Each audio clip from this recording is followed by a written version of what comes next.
बद्रीनाथ धाम यात्रा हिमालय की ऊंची चोटियों में स्थित एक बहुत ही पवित्र और आध्यात्मिक अनुभव है। ये 4 धाम यात्रा का एक हिस्सा है जो हिंदू धर्म में सबसे महत्वपूर्ण तीर्थयात्राओं में से एक है।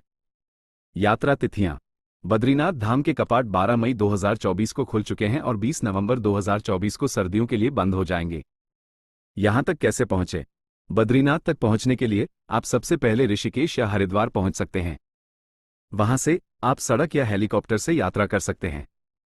सड़क मार्ग ऋषिकेश से बद्रीनाथ लगभग 310 किलोमीटर दूर है। यात्रा में लगभग 12 घंटे लग सकते हैं।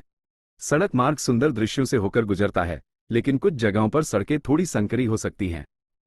हेलीकॉप्टर ऋषिकेश और गौरीकुंड से बद्रीनाथ के लिए हेलीकॉप्टर सेवाएं उपलब्ध हैं। हेलीकॉप्टर से यात्रा का समय लगभग 30 मिनट है। ये सबसे तेज विकल्प है, लेकिन ये सबसे महंगा भी है। रहने की व्यवस्था। बद्रीनाथ में कई धर्मशालाएं और होटल हैं। आप अपनी बजट के अनुसार रहने का विकल्प चुन सकते हैं। हालांकि यात्रा के पीक सीजन में कमरों की बुकिंग जल्दी हो जाती है, इसलिए आपको पहले से ही बुकिंग करा लेनी चाहिए। क्या लाना है? गर्म कपड़े, भले ही आप गर्मियों में यात्रा कर रहे हों। पहाड़ों में रातें काफी ठंडी हो सकती हैं। ट्रैकिंग के जूते, टॉर्च, धूप का चश्मा, सनस्क्रीन, टोपी, पर्याप्त मात्रा में पानी, वो दवाइयां जो आप नियमित रूप से लेते हैं। यात्रा कार्यक्रम। दिन 1 ऋषिकेश या हरिद्वार पहुंचे। दिन 2 ऋषिकेश या हरिद्वार से बद्रीनाथ के लिए यात्रा करें। दिन 3 बद्रीनाथ धाम में दर्शन करें।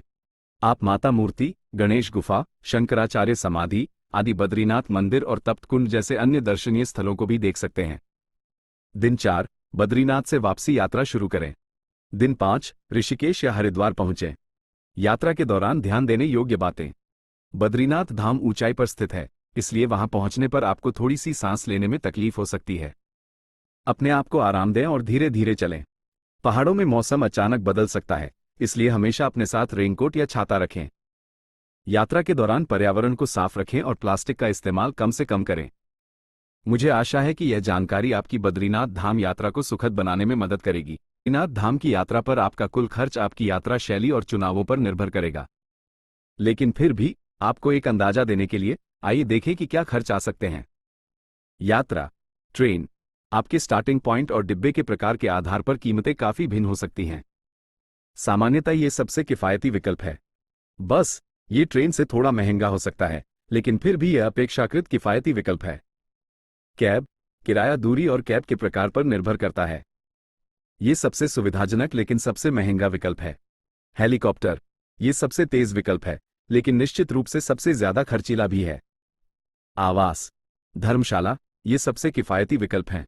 प्रति रात 1000 रुपये से 2000 रुपये के बीच खर्च आ सकता है। होटल। होटल के प्रकार और सुविधाओं के आधार पर कीमतें काफी भिन्न हो सकती हैं। प्रति रात 2000 रुपये से 10,000 रुपये या उससे अधिक तक खर्च आ सकता है। भोजन। भोजन पर आपका खर्च आपकी खाने की आदतों पर निर्भर। स्थानीय भोजनालयों में भोजन करना सबसे किफायती विकल्प है। प्रतिदिन 500 रुपये से 1000 रुपये के बीच खर्च का अनुमान लगाया जा सकता है। अन्य खर्च। पूजा का सामान, पोर्टर, गाइड, घुड़सवारी, यदि आप करना चाहते हैं, एंट्री फीस आदि। कुछ संभावित लागतों का उदाहरण। बजट यात्रा 12,000 रुपये माइनस 15,000 रुपये। धर्मशाला में रहना, सार्वजनिक परिवहन का उपयोग करना, कम खर्चे में भोजन करना। मध्यम यात्रा 20,000 रुपये माइनस 25,000 रुपये। मध्यम श्रेणी के होटल में रहना, कैब किराया, रेस्टोरेंट में भोजन।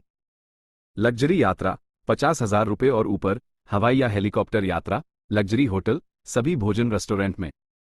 ये सिर्फ एक अनुमान है और वास्तविक लागत इन कारकों के आधार पर काफी भिन्न हो सकती है।